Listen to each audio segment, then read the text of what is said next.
कैसे आप सब लोग? आई होप आप सब लोग बहुत अच्छे हैं, बहुत अच्छे से अपनी मैथ्स को प्रैक्टिस कर रहे हैं, रिवाइज भी कर रहे हैं और जो नए टॉपिक्स आ रहे हैं उनको भी आप अच्छे से देख पा रहे हैं। तो चलिए हम अब यहाँ पर अपना एक नया टॉपिक स्टार्ट करते हैं, दैट इज इक्वेशन।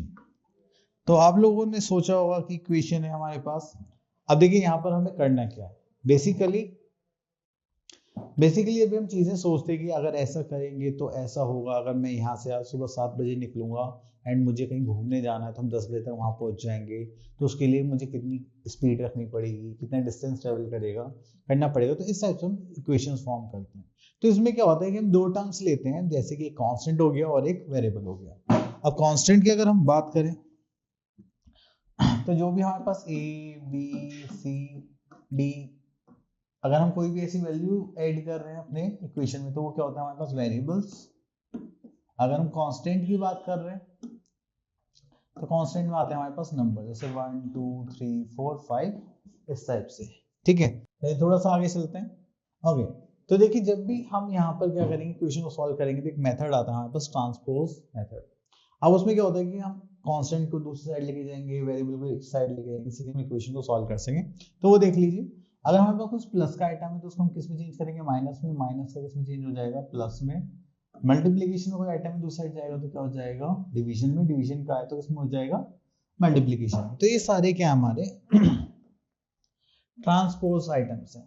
ठीक है, तो चलिए आगे चलते हैं।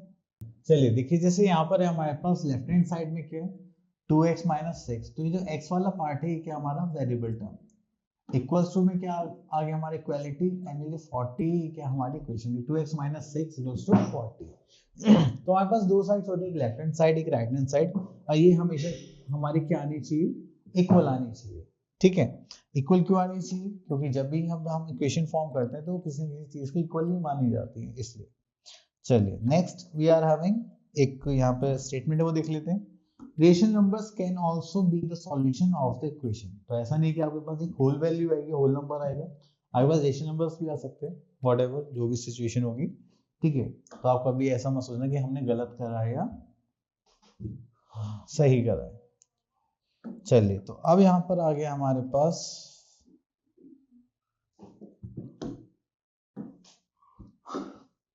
इक्वेशन।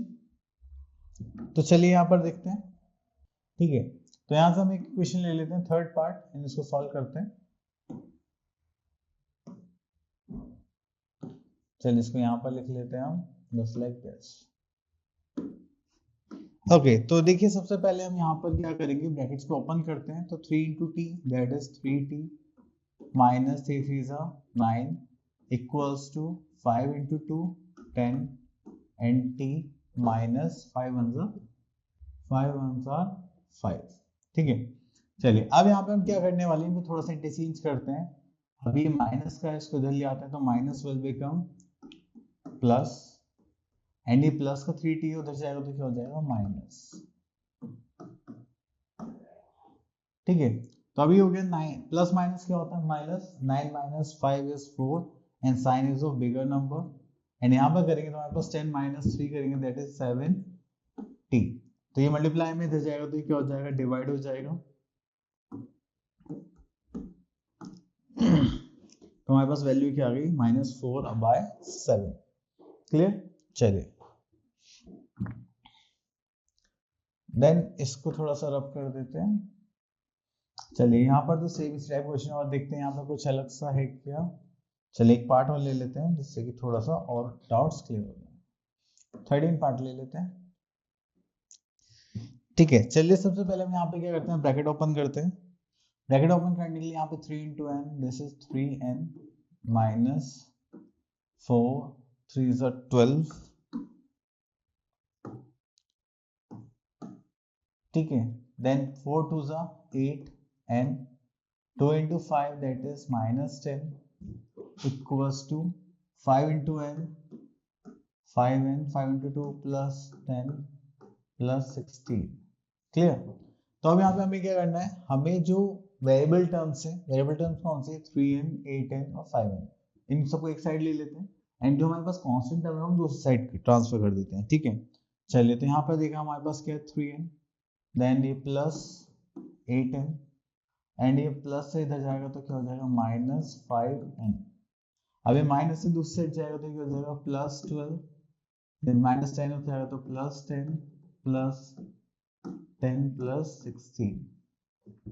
क्लियर। चलिए तो यहाँ पर देखते हैं 3 + 8 that is 11n -5n equals to, यहाँ पे करेंगे तो 10 20 30 40, दिस इज 48।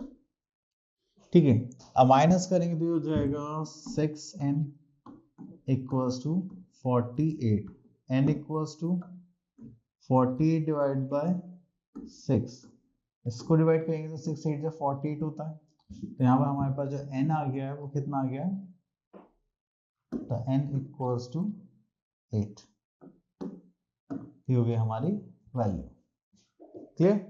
चलिए तो आई होप आपको ये सारा कॉन्सेप्ट अच्छे से क्लियर हो गया होगा। अब आप लोगों को नेक्स्ट टॉपिक पर लेके चलते हैं। ओके, यहाँ पे थोड़ा सा डिफिकल्ट लेवल सा कर दिया इन्होंने, बट हमें अपना सारा सीक्वेंस सेम रखना है, देन उसको सॉल्व करना है। अब क्योंकि रेशनल नंबर्स की फॉर्म में, तो यहाँ से हम कुछ क्वेश्चंस पिक करेंगे एंड सॉल्व करेंगे। ठीक है, तो मुझे लगता है कि मुझे 4th पार्ट लेना चाहिए। वेट, तो हम ये 4th पार्ट ले लेते हैं। तो चलिए यहाँ पर करते हैं, this is 2p/3 minus p by 5 इसको नेक्स्ट फ्रैक्शन से इम्प्रॉपर फ्रैक्शन में करते हैं। Let me do 3 33 34 35/3। ठीक है, देन उसके बाद यहाँ पर हो गया हमारे पास ये हो गया। ठीक है, अब यहाँ पे हम इसको सॉल्व करना है, तो सबसे पहले हम क्या करते हैं, हम सॉल्व करते हैं लेफ्ट हैंड साइड पार्ट।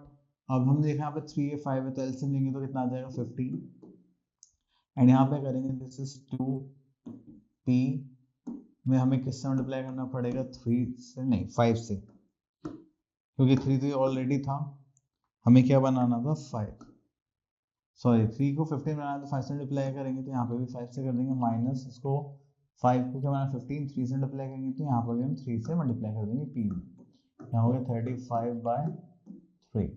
अब इतना करने के बाद ये कितना हो जाएगा 10p माइनस 3p/15, इधर आ गया हमारे पास 35/3। चलिए इसको थोड़ा सा हम जूम इन कर लेते हैं। ठीक है, तो चलिए यहाँ पर आ जाता है हमारे पास, इसको सॉल्व करेंगे, this is 7p/15 equals to 35/3। अब देखिए डिवाइड में इधर जाएगा तो क्या हो जाएगा मल्टीप्लाई, तो हो जाएगा 7p इक्वल्स टू 35/3 इंटू 15, इससे इसको कैरी करेंगे तो हो जाएगा हमारे पास 5। ठीक है, चलिए इसे थोड़ा सा और छोटा कर लेते हैं। अब उसके बाद यहाँ पर आ गया 35 मल्टीप्लाई बाय 5, एंड यहाँ पर हमारे पास है 7p, ये मल्टीप्लाई में इधर जाएगा तो क्या हो जाएगा डिवाइड, हो जाएगा 35 मल्टीप्लाई बाय 5 डिवाइड बाय 7, तो 7 से इसको करेंगे तो कितना हो जाएगा 5, देन 5 5 से 25। तो जो हमारा जो p है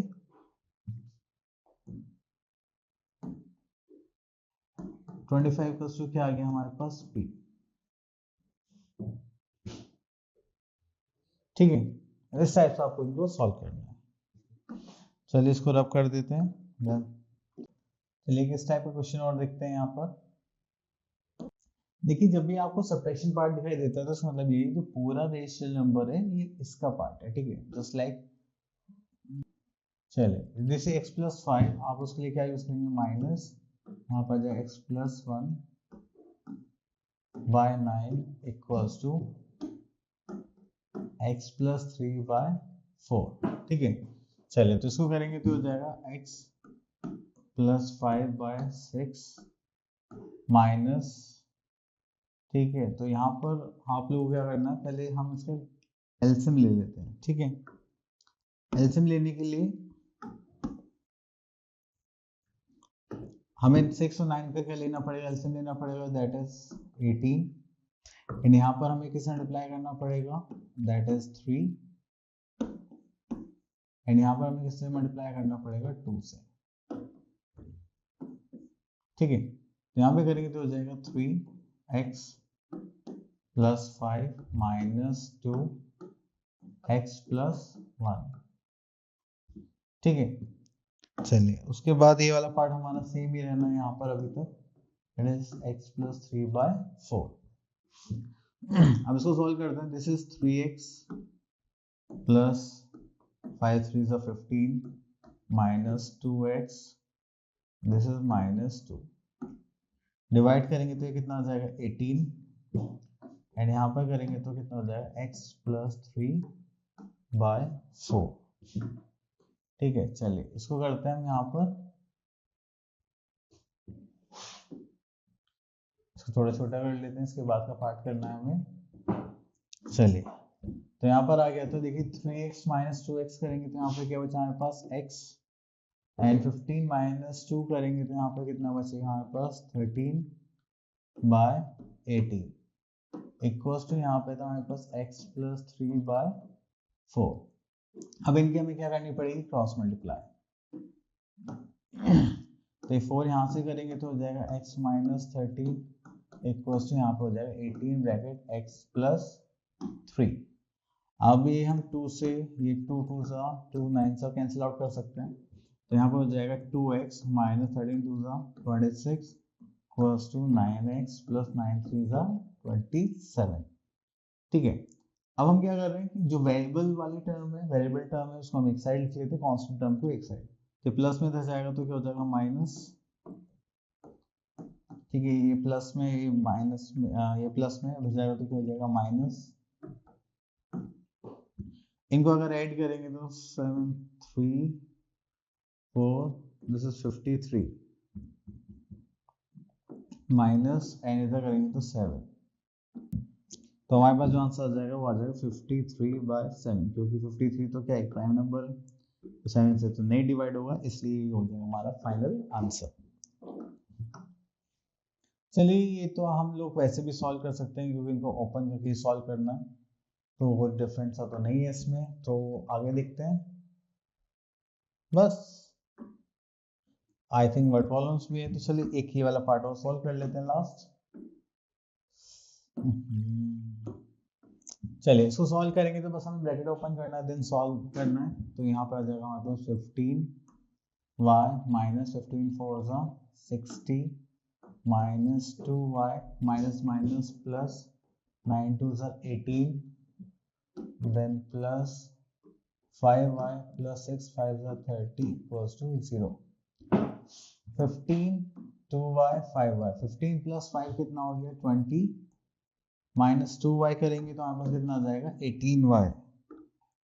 तो चलिए यहाँ पर आ गया हमारे पास 18y। अब ये माइनस 60 है, ठीक है, देन 30 माइनस करेंगे तो हमारे पास कितना आ जाएगा 30 बचा, 30 में से 20 गए तो 10, दिस इज 12, वो भी माइनस के 12 इक्वल्स टू 0।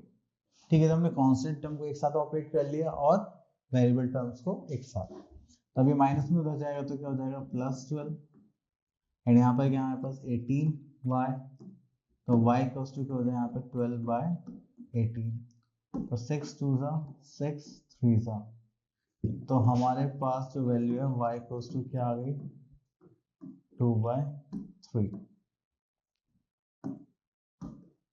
आंसर। क्लियर? चलिए उसके बाद यहाँ पर डिलीट कर देते हैं। ओके, तो आई होप आपको ये टॉपिक अच्छे से क्लियर हो गया होगा। अब आप लोग इसकी क्या करें, प्रैक्टिस करें।